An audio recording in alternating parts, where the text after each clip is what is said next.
As a disclaimer, we will likely be candidly discussing issues including suicide, depression, anxiety, and other mental health disorders. Should any of these things be triggering to you at this time, please feel free to sit this episode out or see our show notes for resources. Additionally, this conversation is sourced and biased by our own personal experiences. Our hope is that if you find yourself or someone you love struggling, you will not feel alone and may even feel empowered to utilize the resources we cite throughout our episode. Welcome to our Meet Bridget community if you're new here, and welcome back, longtime listeners. Keshiia, I'm so glad to sit down with you again. I'm really loving these conversations. I love every conversation with you, but it's been so fun to kind of organize our thoughts around these topics that are so relevant with our listeners. So today we really wanted to, we put some feelers out with some of our listeners about questions they had on this topic. So we wanted to start with a little just intro, just defining some of the terms around mental health. I feel like it's such, I mean, for good reasons. I think that it's a buzzword right now, mental health. Everyone's kind of talking about it, which is great, but it also can be a little bit confusing and gray area, by its nature. So we wanted to spend some time talking about the areas of mental health and different issues and resources. And then in part 2, we'll dive into some listener questions in this area. So let's dive in. Excited to get into it. Yep. I think this is really cool because throughout the history of our now 3-season podcast, we've had a couple guests who've really touched on some mental health things, notably Laura Reeves Mofidi and more recently Katie Wee. And so I think it's a really apt timing. Like you said, Asha, I think we hear and see things on social media so much now, buzzwords like self-care, mental health. I see trauma, like my PTSD, my trauma that I'm like trying to get past. Like people are talking about this so much more openly. And as we know, I think there are two sides of the coin in social media, in reality, where, you talk about something so much, then it almost becomes like the toxic positivity thing where the lines become blurred. So we're not experts. I do work in healthcare, but we are not experts on mental health. Again, we just want to share some of our experiences and hopefully you get something out of this. Obviously, we love sitting with each other and talking and just shooting the shit. So hopefully this is a good one for everyone. But why this matters.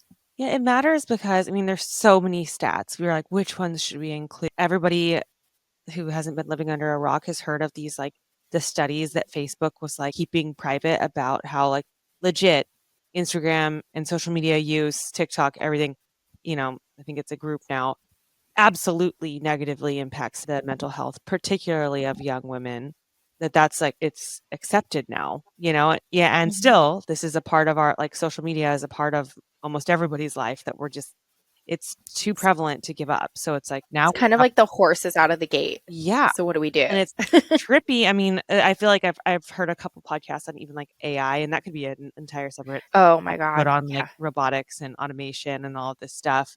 But I heard this podcast that was like, we're a little behind like the wave and understanding some of the dangers of like letting this stuff happen before we have, a full understanding of how it works.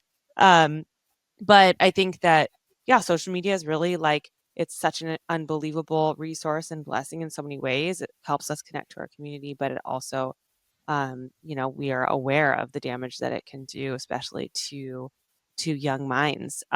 One stat that this is literally from 2014. So think about, in almost 10 years, this has absolutely changed. But even in 2014, more than 1 in 10 children between 12 and 17 years old experienced an episode of major depression. And like an episode of major depression, that's not just saying like, oh, I feel sad sometimes. 1 in 10 kids, 10% of children in 2014, and almost 10 years from then, with such development in all of our like, social media and pressures of our lives, it's scary to think about the state of young people. Again, another stat that really shook us was that suicide is the 4th leading cause of death among 15 to 29-year-olds. Locally, we've also had some stories of like suicide in itself is an issue, but then you also have the fentanyl issues Mhm. and, how that's been affecting young people and older people, anyone like that. There's just like so many different like high risk factors in Mhm. young life right now. Well, I think too, it's so notable because comparison's always been a killer. Like that phrase has been around for as long as I can remember. Mhm.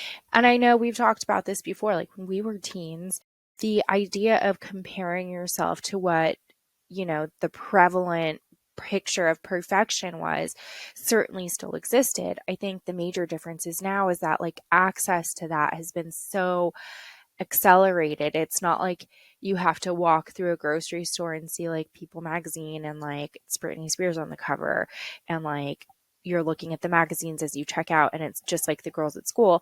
Now it's like you're at home and even in a safe place, if you're scrolling on your phone and you're a young girl, young person, you're constantly surrounded by comparison to other people's lifestyles, the way other people look. And so I think this has really been a major contributor, as we've seen, like you said, with these studies on Facebook and Meta and Instagram, because there's so much more exposure on a daily and minute to minute basis. There's no way of escaping that very human urge or habit to compare. And I think that also, when you don't understand how to extract yourself from that mindset or that mental space, that's where, some of these mental health disorders get really triggered or exacerbated. Yeah. Well, I So, think that like even without social media, when it comes to mental health, it's like there can be a disconnect between how you think you are perceived to other people, like your social persona, and also like your interior, and mhm, your inner persona. Without social media, that can already create issues for people. Like, oh, how do people see me, and how do I want to be seen, and then who I actually feel I am. But then you add in like these social media platforms and all these other ways where we present ourselves in pictures and videos and different like forms, then it's like a third type of like avatar, that we're having to yeah. worry about comparison. And then even if you're not comparing yourself to a bunch of other people, then you're kind of comparing yourself to this online version of yourself, even like Hmm. that can even, Or the pressure to brand or, yes. create this persona. It's really interesting too. At the time of recording this episode, we haven't yet released Alexa Felice's interview, but the episode right before this one with Alexa Felice, she talks about how she really grew up comparing herself to her twin sister, who was, a completely different body type than her. Alexa was always like a bigger build, and her sister was like the much thinner, like in her eyes, like what she felt like she was supposed to look like.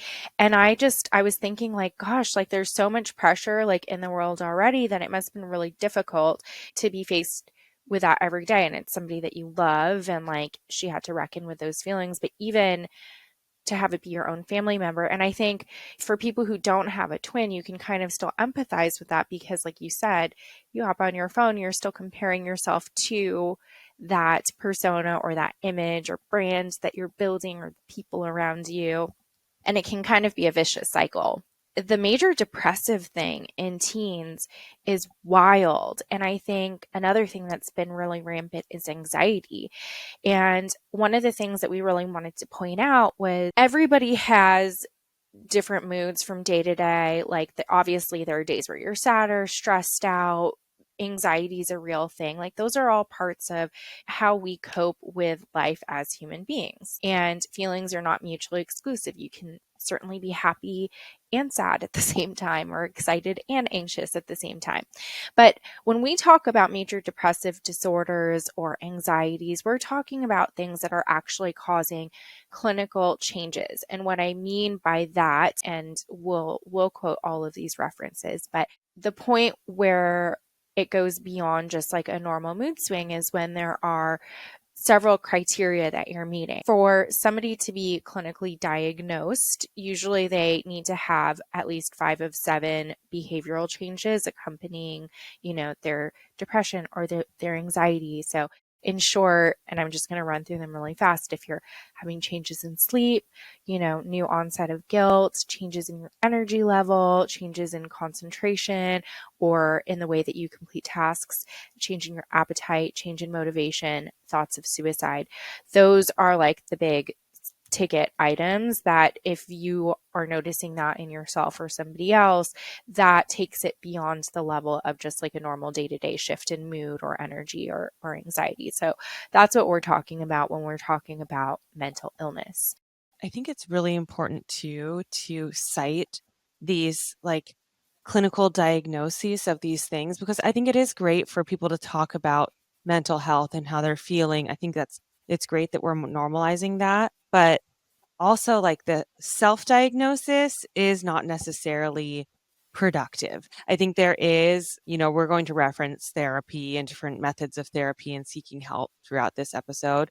But in that process, I think it is so important to make sure you look into the accreditation of the people that you're working with, of the resources that you're using, because it creates a actual framework for you to follow. Like, I think that there are these resources available where it's like, I've been really feeling down about this thing, am I depressed or am I actually just feeling a grief? Like maybe I lost Mm-hmm. someone, I'm feeling Mm-hmm. grief. Like, am I experiencing grief or am I depressed? And running through these frameworks and really understanding or reaching out to someone who can walk through it with you is so valuable, because this is funny because I feel like there's so many parallels now. Like, we're parents, but in learning parenting, it's like there's so many things that I think can be applied throughout our lives. But I read Mm-hmm. something recently about, parenting children, and it's like you have to give your child the ability to feel sad, feel frustrated, feel bored. To be a good parent doesn't mean you're just keeping your kid happy all the time. Like, all of these other emotions are natural and like and good, to create some sort of foil to your good emotions too, and to just invalidate and say like good vibes only, like they're happy all the time is actually like super unrealistic, like Yeah. it's not human. And I think that we went through, especially on social media, like this whole era of just like good energy only. I'm only the good comes to me. I manifest only good things. Like, yes, focusing on the positive is great, but like the human existence is full of experiences, and many of them are not great. Like we have Yeah. finite lives. People get sick, people pass away, people have failure in their careers. Like, these things happen, and learning how to like cope, and recognize like, okay, what is a healthy way of me coping with this? And then like, okay, how can I be self-aware enough to like recognize that like, okay, maybe this isn't healthy and maybe I should seek Mm-hmm. help in this moment. I think there's a definite balance. This might be very Scorpio of me, but I'm so anti toxic positivity. Yeah. Like, I really am a firm believer, and you know this, and I think this is also a tenet of what we do at Bridget. Is we lean into the failures, Yeah. not because it's like, oh, we want to fail, like that feels really good. No, but that's really where the magic happens. I mean, you can't learn, you can't grow without having a failure. Just like without darkness, there would be no light. We need these things. We need the yin and the yang and the balance to really fully be able to appreciate the full breadth of this life we've been given. It's, and you don't have to like be religious or even spiritual. I think like you can look at that as a completely like standalone statement, and hopefully that resonates.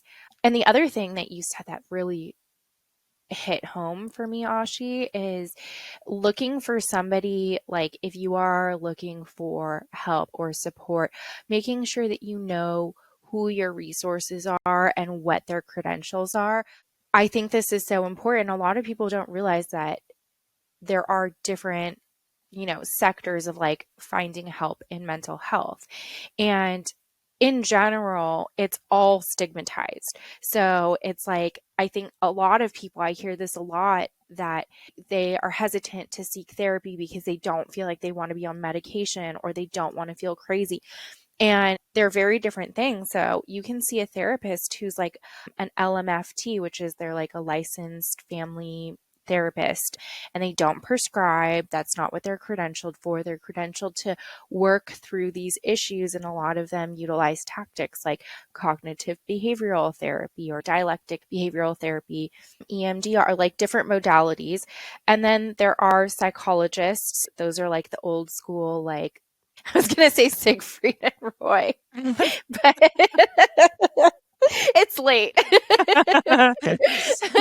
But they're, you know, Keep it. Sigmund Freud, like old school psychologists, like when you think about like somebody who studies, quote unquote mental health or like mental disorders and things like that. And then you have psychiatrists who are the people that, go to medical school to learn about psychiatric pharmacology and how to diagnose and treat people with medications. So, and now I think the field of mental health is growing even broader, even in medicine, because now we have people are starting to talk about alternative treatments with, things that were used in the past, like mushrooms and I'm sure like LSD and MDMA and stuff like that, Wow. which are really interesting studies, but again, are done like in the clinical setting. I'm not talking about like going out and doing Very drugs. This is controlled. like very, very different. I know, it's Yeah. just going back to the like fentanyl stuff, like sorry, Yeah. running on your own.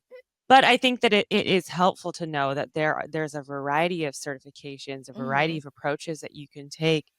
To be candid, we love to like share that our own experiences. We mentioned this on the podcast before, but like we've both been in different forms of mental health care. While I was actually going through my cancer treatment, I originally sought out treatment, and that was with the first option that Keshiia mentioned, the licensed LMFT, so licensed, I think it's marital family Yeah. therapist, but she worked with me and it was mostly talk therapy, a little bit of like cognitive behavioral therapy, and we did EMDR for trauma. And then I saw her again after having postpartum hemorrhaging after my first birth. And I've honestly, since that point, so that was about almost 3 years ago now, I've been continuously in therapy. And Keshiia and I have talked about this. Like, I see therapy as like going to the gym now. I don't have to be having like a mental break in order to like really benefit from therapy. And I acknowledge also that like being in therapy is a total luxury. I think there are more accessible forms like BetterHelp and different like companies are doing things to try to make it a little bit more accessible and approachable and doing it online and different options. But a little caveat when we're like, oh, we're in therapy and stuff, like I do understand that that is like a luxury of time and resources that a lot of people may not have.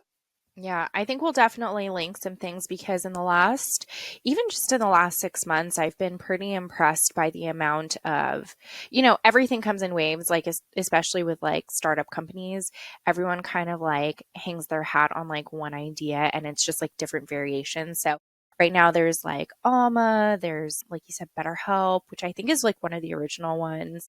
But there are a lot of resources that are starting to pop up, both insurance based and out of pocket. And so we'll link whatever we can that might be helpful. But I mean, therapy really to destigmatize it for me, and I've been to different kinds of therapy, to different kinds of providers. It really is a way to be yourself in an uninhibited way and to speak your truth to somebody and get insightful feedback in a safe place without it necessarily being the people you normally look to as your safe places. Like I've gone to therapy and I have a phenomenal husband and a great family, but every family has its dysfunction and every relationship has pain points. And it wouldn't be fair for me to take those things constantly to my relationship, or vice versa. Like if I were always complaining to my husband about my family or always complaining to my family about my husband, I think that's where, you get into some trouble, not just because it's like chisme or gossip, but because it's not beneficial for anybody and it's not actually helping. But with therapy, you can actually sit down and like talk through things and understand like, oh, I realize that I'm feeling unnecessarily anxious about this, and this is why, and then like when you start kind of unraveling these thoughts and emotions, you can really get to the root of, oh, this is where, that anxiety comes from. Like, clearly I feel like I need to control like a space in order to feel good or accomplished about something, which, those are the types of things that you can really get through. I mean, a lot of people, I think, they get nervous for someone that's never been in therapy before is like, I don't know if that's for me, or I don't want to like be uncomfortable or whatever. Like it helps to kind of know like, okay, well, what can I expect? And every Mhm. therapist is going to approach things a little bit differently, and every person is going to have a different experience. But I think generally it's safe to say that like with talk therapy, at least, my experience has been it's like you start talking on whatever topic that like has been causing anxiety or stress in your life. And usually it's like in the process of explaining it. And what I find is so helpful is like my therapist will kind of like stop me every once in a while and just like ask another question. Why do you think that affected you that way? Or like prompts, in ways that kind of like they're questions that in when I'm spiraling, I'm not Mhm. asking those like, oh, but is that grounded in like a reality or was that something you kind of added to it? And without being like biased or pushing any kind of a solution, she really helps me come to the conclusions really myself and recognize patterns in my own tendencies and behaviors myself. And I feel like that self-awareness being like, I recognize certain patterns of things that I do when I'm stressed or scared or different things. And I'm like, I'm not saying that like therapy fixes you so you never have those patterns that are, based on long-standing parts of who you are and stuff, but it Mhm. doesn't necessarily always fix you. But I think that having the awareness of like, oh, like, is this really that my situation or am I perceiving it this way because of this pattern of behavior I have when this thing kind of comes up for me. And I think that that's so empowering. It's like empowering to be able to even just start to understand yourself. And I think the more you Yeah. do, I don't know, maybe this is cheesy and maybe maybe I'm being a little navel gazing, but like I think it's fun to kind of view your own mind as like it's someone you're getting to know. We have so Yeah. many parts of us. Like everybody had those like brain classes in like middle school where they're like explain the parts of your brain that are like Mhm. full of mystery that like we don't even they're not our conscious brain and stuff. There's always going to be parts Yeah. to our own selves that we don't fully understand Mhm. and that are Mhm. like the things that are automated in the way that we behave and act and interact with people. I think it's fascinating. I'm like, what a great you have one life. Like might as well study yourself a little bit. I totally agree. And I'm laughing and giggling a little bit because this kind of harkens back to AI for me. It's kind of like meta, right? Like you're like AIing yourself, you're like chat GPTing yourself where you're just like stepping back and taking a look at everything you've cataloged, like your emotions, your thoughts, your growth patterns. And I think over time, my dad always used to say like there's no graduation to therapy, like you don't Yeah. like get a certificate one day of like, oh hey, I'm like cured, like that's not Yeah. what it's about. But where the AI part of this comes in and why I'm laughing is because like you kind of like start to recognize your own algorithm over a while, Yeah. and it's never perfect. Like obviously there are things that trigger you back into like old behavioral patterns, like an ex-boyfriend like comes out of nowhere and you're like all of a sudden like you feel insane inside or whatever, like different scenarios, or like somebody says something to you and it like puts you back in like a childlike place. But I think when you consistently practice therapy, you consistently practice like staying on top of your mental health and maintaining like healthy behavioral patterns and doing the things that, make you feel whole, like journaling or meditation or creating a routine for yourself. Like when those triggers do come up, like the bursts of like spiral are so much shorter because you're like, oh, I can recognize what's happening there. Like somebody said that and it made me feel like that one time when I was 4 years old. And so I need to like release like that attachment and like Yeah. you learn how to walk yourself through it. You just get way more meta. Well, I feel like it's also helpful with like those intimate relationships, like the people that you do lean on. I think that I find myself in therapy sometimes running through things and then I'll hit points where I'm like, is that something that like should I bring that up to my person, or my mom or my partner or whatever it is? And like and sometimes she's like, yeah. like, yeah, you should. Like, you guys should have that conversation. Where Mhm. there's other situations where I'm like, well, I was wondering this thing and like, this and then she didn't have to say anything. I'm like, but that's kind of irrational, isn't it? And she's like, Mhm. and it is a safe place to kind of, I feel like since I've been in therapy, I'm like, I feel like I'm not wasting my important conversation moments with my people. Yeah, I feel like it's really helped me filter through like, oh yeah, no, like the reason I got upset with this thing is because of this other conversation that we really need to have that has been the stem of this thing and this thing and this thing and this thing, And then I can really be like focused and feel like my real self when I'm bringing critical conversations to the people in my life. I completely agree. Speaking of your people and speaking of Cheesemay, What one of the is things, chisme? I don't even know what that oh is. my God, Cheesemay. So my full disclosure, my godmother is my mom's older sister, but her husband is Mexican and he's from Chihuahua, Mexico. And Okay. so I've grown up with a lot of Latin influence in Cheesemay. And somebody will probably like reach out and be like, that's not correct. But the way that I understand it is like Cheesemay is like the gossip. And Ooh. I just texted my cousin this link because I found this awesome like female like small business owner and she has this thing called the Chismosas Club and I'm like obsessed. And it's like the cutest branding ever. She's like, I'll show it to you. Wait, And what does now, chisme mean? You didn't even get to the yeah. definition. Oh, Chisme is like the gossip. It's Oh, like the the gossip. tea. Yeah. Yeah. Okay. Okay.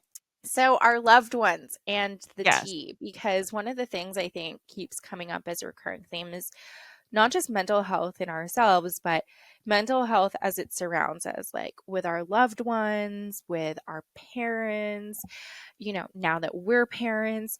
I think that I for sure am thinking about how important it is to take care of our brains as much as it is to take care of our body. And also, like, what it means to take care of myself and how that's way more important because I have a small person relying on me. And, like, how am I going to impart healthy mental behavioral health patterns?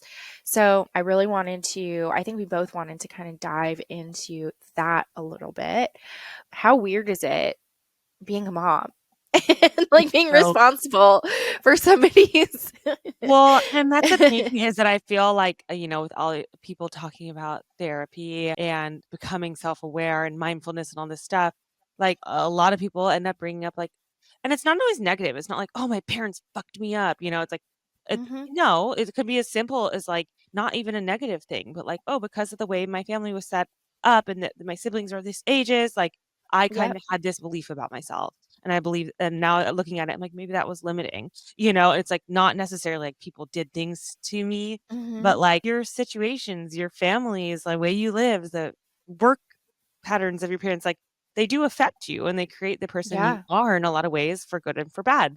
But then I think about that and I'm like, it's hard sometimes, like we're not perfect parents, and Mhm. at times it's like almost overwhelming to the point of like feeling like I can't do anything for my kids because it's like what if it's the wrong thing? And just you just makes you freeze sometimes. But I think that You're a phenomenal mom, by the way. In case no one told you that today. I do feel like what I try to constantly return to is that I'm not teaching my children perfection. I'm not teaching like it for me to have to be a perfect parent means that I'm like trying to teach them perfection. And I'm like, I don't want my kids to think that like they always have to be perfect. I want my kids to be able to cope with any emotion that comes their way. Yes, the So, adaptability. yes, and I'm like, they need to be able to see like, okay, what does mommy do when she gets frustrated even by my daughter? Like what does mommy Mhm. do when she feels failure or, you know, anything is really sad. Like, how does mommy kind of handle herself? Because they're watching everything, and I'm like, I want them to see that rainbow of emotions and how I move through it, and I want them to like develop some techniques and like we practice like breathing and yoga and sometimes it's an apology for yelling being like I'm sorry mommy was really upset in that moment and I'm sorry if I raised my voice and it scared you Mm. But it's just like just having that accountability and stuff that it's just like it's a trip. But I feel like when I think of the best way we can parent is just like taking the Yeah. pressure off from just being perfect, because that doesn't serve the ones that we're following. And I honestly, I mean, we're not parents to our audience, but I think that our messaging, when you and I talk about the mission of Bridget, it's aligned with that. It's like I think that being real and transparent, and even in our interviews, sharing the teenage, those formative years in their truth with our audience, and showing how impactful the highs and the lows are and how essential they are to success. That's the good stuff, like Yeah. that's what creates connection and trust and moves us forward together. So there's Hmm. a little soapbox, but like, No, it just like it really brings up so much emotion in me because I hear so many idiosyncrasies in like the way that you describe motherhood and the way that I feel. I like to layer on top of that because I everything you said resonates with me naturally, but like I also feel so much empathy for my parents, now being a mom and like having that feeling of like, oh my God, am I doing this right? Like I feel like I'm making things up as I go because I am. And then I think about my mom, who did this and she's basically the same age I am now when she had me. I have so much more empathy where, like as a teen or a young adult, I feel like there's a little bit more of like those moments of where you could like look back and be like, "Oh my God, my mom and dad, this, that." I'm really grateful for the opportunity to one be a parent and really understand like the implications of that and how it's impossible to be a perfect parent. The only thing you can do right is love your kid unconditionally, and I can say like without a doubt both my parents did that. Do yes. that every day. And the other thing is that accountability piece you were talking about. I really love that because I think one of the things that has really made a huge difference in my relationship with my parents, with my dad in particular, we had a lot of struggles understanding each other growing up. For some of our longtime listeners, you might remember that my dad that I grew up with is actually my mom's second husband. He adopted me when I was 5.5 years old. So there was a big learning curve for both of us because I was used to being a single kid and he'd never had kids before. And one of the things I think as an adult that has just it's really solidified our relationship and brought us like a whole nother level is that he's been the type of person that is really consistent with leaning into the uncomfortable and into growth. And he's been able to sit down and take accountability for the things that he's felt like he's needed to take accountability for. Some things you know, never bothered me. And some things I'm like, wow, it really, really impacts me and affects me and humbles me that you can sit down and say like I'm sorry for this thing that I did, or I'm sorry for the way that I acted, or I'm ashamed of this and this is why I try to be better every day. It like I think that's a really rare gift that I hope becomes a lot more present in the world because I have such a good friendship with my dad, and it all like boils back down to the way that he is able to articulate and communicate Yeah. his feelings. And, I think that's why we're both so passionate too about what we do here. And, why we focus these stories of women who have braved failure and braved, having to do it over and over again until something's stuck or, had to do it alone or, felt like an outcast their entire lives and like these, single moms and women who have just worked really hard to get to where they're at and not because it was easy, but because they were accountable and so it just all comes full circle. Yeah. I think that there's just so much, as we were like talking in the beginning of the episode about like all the pressure from social media and like just the rates of depression. I mean, we didn't even touch on like the post-pandemic world, Oh my and God. Yeah. kind of like the ripples of effects that we are feeling as mankind, really, from what we went through, and the confusion and the fear. Divisiveness. Yes. that there are just so many waves of issues that I think are just now surfacing. I feel like people are having to learn how to be a community again. Yeah, it's funny because it's like because we were isolated, I don't know if this was everybody, but it really felt like it. We leaned into social media hard. Like Mhm. TikTok Mhm. took off, because Yep. we were all in our own houses and we're like, but we want to connect to each other still. So all these good things came out of it. Like I remember working out on Instagram Live and Yeah. these fun things. We're like, we're all baking at the same time and whatever. Oh God, But the banana bread. so much fun. And pizza night, like all things. But I think that even though that was like a good impulse, it's like during this time that we were already so isolated, we were like leaning into this thing that's like kind of still false connection. It's a great starting point, and Mhm. it facilitates people, knowing of each other, and being inspired in a lot of ways. But it's hard to build that sense of like real community just online. Oh my God, one banger that my therapist gave me several weeks ago, actually several months ago, but she said this and I was like, that is so true. She said that oversharing is a trauma response.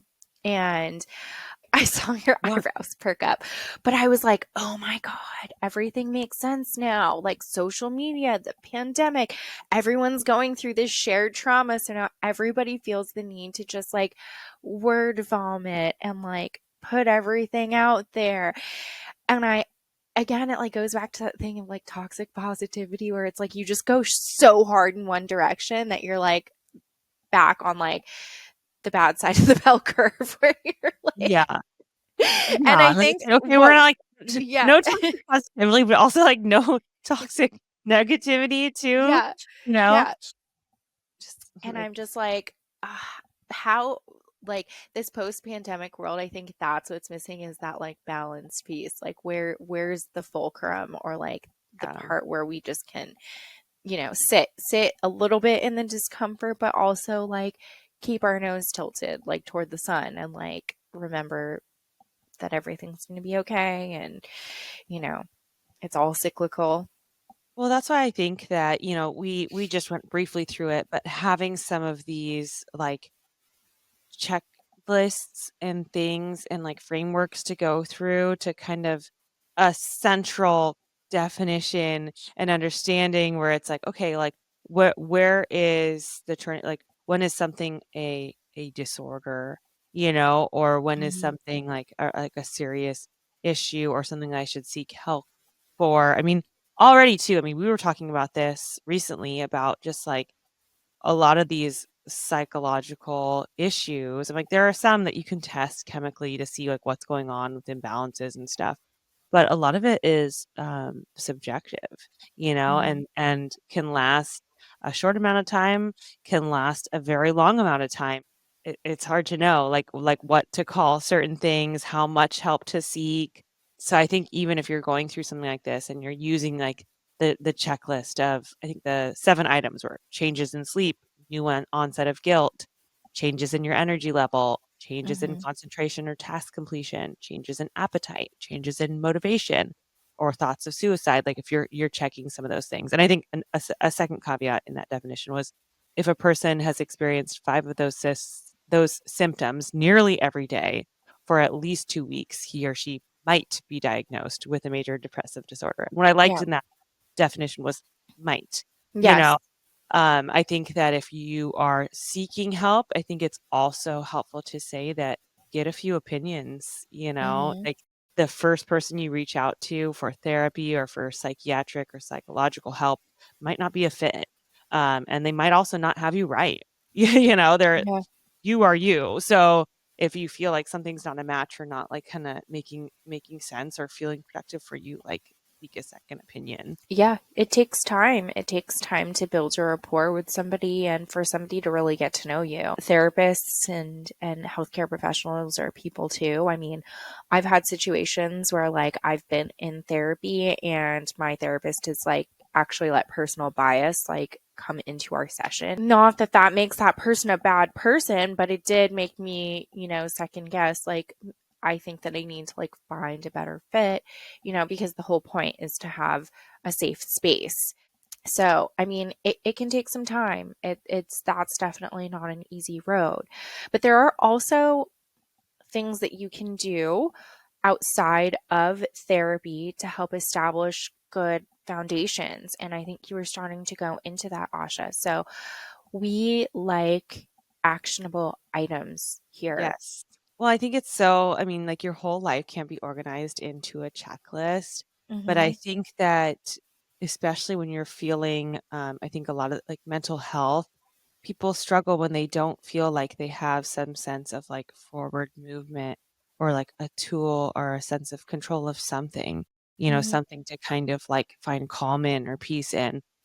So I think it's nice to feel like, well, I have a toolbox, and one of the items in that toolbox is therapy. But even like right now, I'm kind of in a point with like therapy where I'm like, well, we're kind of at maintenance right now. Like I could Mm-hmm. kind of maybe tell my therapist, like, I'm gonna like check out for a little bit. I have some good tools from our sessions. I'll reach out like if Mm-hmm. I need to get back on because it's like, okay, I recognize some recent patterns and I know how to like kind of see them, acknowledge them, and stop them with the other things that I know work for me, Mm-hmm. So I think they're different for everybody. But yeah, like one of the things I was talking about with that I work with my babies with is breathing. Like it's a thing that we all do and we forget that we're doing, So we started I always like to share what we did at the beginning of a lot of our Bridget workshops from the onset was starting with a meditation and or breathing exercises. And there's so many. I think people have heard of like box breathing, which is like inhaling for a certain number, like say 4, holding the breath at the top of the breath for 4 counts, exhaling for 4 counts, and then holding the bottom of the breath for 4 counts. So you kind of like imagine that box.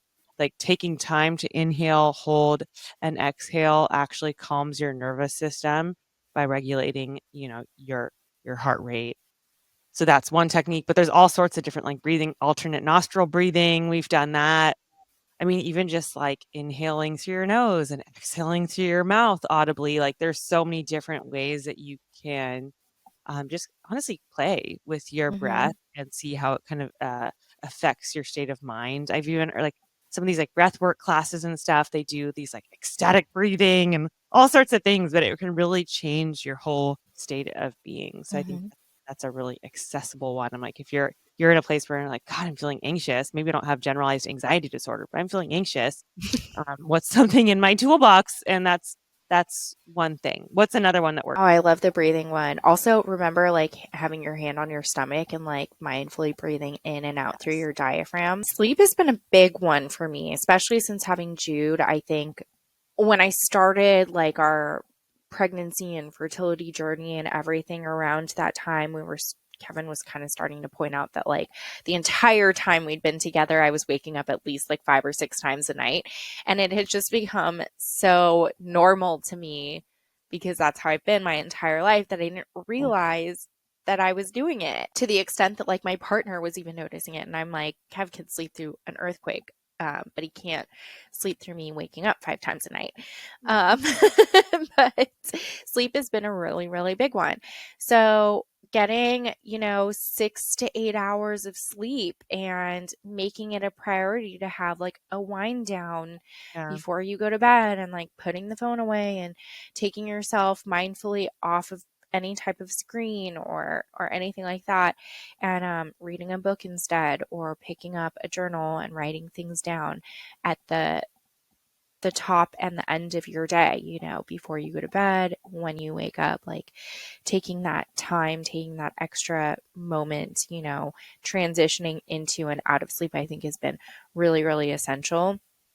And just sort of revering it a little bit more, even though I still, especially with a newborn and an infant, like sleep is never going to be perfect. Like I still get up during the night and like I'm a lot more easily wakeable, I think, just naturally having a kid.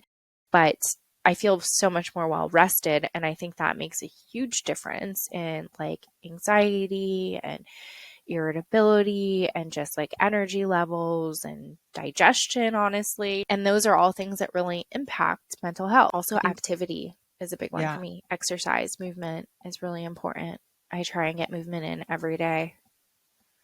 I love your like sleep point. I think we really share the movement. I mean, everybody. I think I truly believe that people are like, oh, I'm a health nut, or I'm not, or I like to work out, or like Mhm. other people are like, I don't. How could you ever like that? I think at the end of the day, if everybody has a form of movement that works for them, it's just a matter of finding it Mhm. and sticking with it for long enough to see yourself growing within it. But I think that like I used to kind of look at sleep as like an annoying thing we have to do and like how Same. can I function, with like the minimum amount so I can Mhm. maximize my days. And I think I've really shifted and my husband helped me actually when we started dating. He like rocked my world when he like I kind of learned how he thought about sleep. But now I really am like, I see sleep like I see like nutrition, or anything really. I'm like, there's so much work that my body does while I'm sleeping to reincorporate the thoughts of the day, the learnings of the day, the food that I ate, the workouts that I did, the work that I did. Our body uses that time so productively. So I really have a respect for sleep, and I'm like, if I don't get it, that like everything the next day is going to be subpar. So I think I could totally relate to the sleep piece. But yeah, I think movement too. I don't know about you, but I feel like when my emotions start feeling problematic is when I feel like I'm sitting in them. Like, and I think that sometimes like real sadness can just feel stuck like that, and that's like normal. But I think being able to like have a feeling of like just kind of like letting your emotions like move through you and beyond you, like Mhm. let it flow over me and then let it fly away, because I'm here for the next thing. I think that physical movement matches with that very well. Like for me, I feel like when I'm really going through something like yoga particularly feels so good because I'm matching my breath to my movement and it just kind of feels like I'm syncing everything up and the emotion kind of aligns with that like flow, it gets me in a flow state. But then for everybody it's different. Some people are runners, some people are weight training, some people are doing boxing, Yeah, I whatever was it gonna is. say, I Like wish I like always wished I was like way better at yoga. I always I feel don't like, think there's something as being good at yeah, I yoga know, though. I know, I know. But It's so I funny, like, people are like, "Oh, you're so good at yoga." I'm like, to be good at yoga, I think it's to be, like to it's to have it immerse yourself in the consistent. practice, I think. When I get onto the mat, like it's so, so gratifying. I'm not good at getting onto the mat. For me, it's like I have to do like the weight training and like the simple body movements, but like that's like where I get my aggression out, like my energy. It's like that like pent up energy just goes right into that. But it's the same concept. It's like you find whatever movement suits you or whatever movement you need, and just like it's a way to release it. It's a way to like translate those emotions into like a physical, tangible action that burns it out of your system. Yeah. Well, I even think it's like I mean, we're talking about a more complicated organized movement, but even something as simple as going for a walk, and Mm-hmm. getting some fresh air and ideally some sunshine or going for I mean, solo going for a walk or like one of my favorite ways to catch up with a friend is like going for a walk together because I think having your body in that like slightly elevated heart rate, like fresh air, rhythmic stepping. I feel like the emotional connection that I have with my friends while we're on walks is always so much deeper. Just like I think it puts us in a state of relaxed flow, and I feel like that You're leads to like not outside. just Yeah. walking or even Lara Reese Mofidi talked about tapping. How tapping has been a Yeah, great that's tool for right. her and kind of brings her, especially because her episode was extensively about eating disorders and recovery from that. And that's a very physically sometimes dissociative issue, right? That you're feeling like separate or needing to like externally like control your body in a lot of different ways, but tapping kind of just bringing yourself back to your body, in so many ways. I've experimented with tapping a little bit and found it so helpful. Even just like whether there's like the technique for tapping that you learn from someone else, but even just like tapping just different parts of my body repetitively to be like, these are my feet that walk. Like my legs are here. Like we're good. Like we are showing up to work today. I love And that. it's I like your little a cheer. good reminder. Yeah, it's a good reminder that it's like, okay, I am present. I am in my body. I have this ability to keep moving. Mhm. Oh, another thing I love is I call it reverse affirmations because I think I do this when I need it the most. So obviously everyone's heard of affirmations, like I'm strong, I'm wise, I'm deserving, which I think is really, really beautiful and very, very powerful. I'm not knocking that at all. But one of the things I find myself doing sometimes is like when I'm negging on myself and I'm like, trying to get into that space of positivity and I'm like, "Oh, I'm wise." Like there's that voice inside me that's like, "No, you're not." And so Yeah. like that's the Nice part try. where like the reverse affirmation comes in where you write down that terrible thought or whatever. Like I look terrible today or like, I have stretch marks. Like whatever is like ailing you at that time. And then the reverse part is where you either like cross it out or you write a response to it that flips it on its head. And it's not like you're doing like the whole toxic positivity thing. It's like, okay, what was my example? Like, you're not wise, or like, oh, I feel really stupid today. Like crossing that out and being like, no, I work towards my goals. And if I feel like I don't know something, I look it up. Like that's a true statement. Or like, I have stretch marks. Like, yes, I do because I carried a child for 9 months and I did everything that I could possibly do to make sure that I was a safe and healthy space for my son. And he's here and he's safe and healthy. And so, like, that's a great thing. I like using reverse affirmations for those moments where I'm just like not quite positive enough to do the Yeah. the real thing, or if I'm just like having like a slump of a day, or like, everyone has those moments where those like words of self-doubt like really start to creep in, and those are the moments where I'm like, okay, I can hear myself really spinning here, and like that's valid. Everyone has these moments, but like what's the other part of this truth? And so Totally. I like practicing that. Which I like that. I like that your practice of kind of writing it down too. I think that like you can kind of go through some similar practices in like some therapy sessions mhm, mhm. where I feel like they through asking the questions, like getting to the end of like you're like, I have a fear of this. Like I don't want to do this thing. I keep avoiding this activity because I'm afraid of like oh, I don't want to make these calls because I don't want to bug people, Yep. like whatever it is. And it's like, okay, why do you think that you would bug them? Oh, because of this. And it's like, oh, well, okay. Well, what if it's actually really useful for you to call? What if you call them at the right time when like they really need your help? Oh, okay. And what happens like, okay, if you really did bug them, say you were super annoying, what happens They'd then? just be like, okay, I gotta go. Like, don't call me again. You're like, okay. Like, are your points? Did you lose money? So it's like they kind of like walk you to the end of like the line and Mhm. it's like, oh, like, yeah, kind of a rational fear. But like if you only start in the like little without like kind of diving into like what is the actual big scary thing there? Yeah.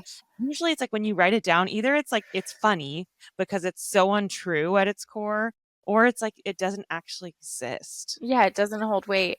Yep. Right. That's exactly what it is. On the thing like, oh, you're trying to like come up with like, okay, what is the thing? You're like, I have a fear that I'm not going to be successful at all and I'm going to end up on the street, and you like write that down and you're like, but am I? Like, is that really going to happen? Like, how many steps, like, if I don't do this one thing or if this one thing goes wrong, like, is that really going to happen to me? Like, do I really have nothing else going for me right now? I think that, like, yeah, writing it down and like kind of facing the fear is like, oh, wait, like, you're really not, that's not a real thing. Mhm, mhm. Yeah, reverse affirmations was actually truthfully born from a CBT exercise, a cognitive behavioral therapy exercise, but it's like the lazy man's version because I love a lazy not man version. because it's realistic and it's what I have time for. This is like, this is the quickie version. On another note, though, we've done some polling throughout the years of our Mhm. audience, on different topics. And one that I thought was kind of interesting when we asked a group of young women how they like pull themselves out of a slump, a repeat answer was like getting dressed, doing my makeup, that kind of thing. And I think that it gets like a bad rap sometimes, like having to like look hot or like, you know, do yourself up and not like, do makeup, do your hair, whatever. But I do think that there is something so powerful about a good shower, Mhm. like do whatever you do to make your hair feel good, like do your skincare or your makeup or whatever it is that you think that gets you looking your best and throw on a different outfit. And it's like it can change your entire physicality, state of mind, everything. I think sometimes like we just physically have to do what we feel like. All right. Changing your kind of state of being. I think that it's sometimes when we're feeling really bad, it's like, oh, like I'm just not going to put in the effort because why would I? Why does it Mhm. matter? And sometimes just putting a little effort like feels good. Yeah, it's kind of like sloughing off whatever mask you're wearing at the time, whatever like cloud is hanging over your head. Just like that act of either dressing or undressing, like whatever state you're in. I feel like that transition is something we've definitely heard helps people, and I can totally relate to it. It's like at the end of a work day, and I'm like, wow, today was kind of heavy. And like, you just come home, you want to strip everything off and like get into your cozy clothes, and like, you immediately feel just so much better. Mhm. Or on the flip side, it's like you're at home all day and like you feel kind of gross, and you're thinking about this, that, or the other thing. And like, you take the time to, I think it's, taking a moment for yourself to like look Yes. pretty, do your makeup, do your hair, or don't do your makeup, but wash your face, like whatever Yeah. it is. It's just like giving yourself that moment to focus on something pretty arbitrary and simple. And, it's a diversion, but also a, like you said, a way just like shifting the form that you're in to, Yeah. to kind of like step out of the current headspace. I think that, I mean, I guess this is sort of tied to our mental health topic, but I think that gotten a little bit older, I think that a really productive mindset shift that's helped me in so many ways and I think actually dramatically impacted my happiness is to think of things less like trying to what can I do to like please others or satisfy others more or fit the roles that I'm supposed to be in more, like all of this like external measurement and instead just shifted to being like, how can I invest in myself more? Like Mm-hmm. viewing almost everything that I do as something that serves me and is an investment in myself or that isn't. And it's such a productive filter for like anything as we get like more demands coming our way and things trying to fill our time. Like if I look at something, I'm like, is this an investment in my life, in my happiness? Does it serve like what my goals or does it not? And it's like, I think just like that, what we're talking about, like taking that moment for yourself, I'm like, that is investing in yourself. It's saying like, I'm going to give myself a shower. I'm going to do what it takes to like make myself feel good. I'm going to, get dressed. And even if it's just for an hour dinner with my friend, I'm going to go and like feel good and enjoy myself and come home, like, whatever it is that, like, makes you feel good. I view all of those things as investment in self, like, whether it's going to the gym and doing all the things and stuff, but also, like, going to therapy, investment in myself, taking an hour to myself, even though, like, there's a million different things that people could be pulling. I completely agree. So many good points. I feel like it's hard to find a moment to cap our conversation a little bit, but we do want to go ahead and round out this point in the conversation to be continued next week on episode Yes. part 2. This again was mostly just like it was just conversation on mental health. Definitely not a class, but we'll be working on some of that content for y'all. Organized understandings of mental health, one of many topics. But please see episode part 2 for a Q&A. We had members of our audience reach out with some questions on this particular topic. So we're excited to get into it with you. See you next week.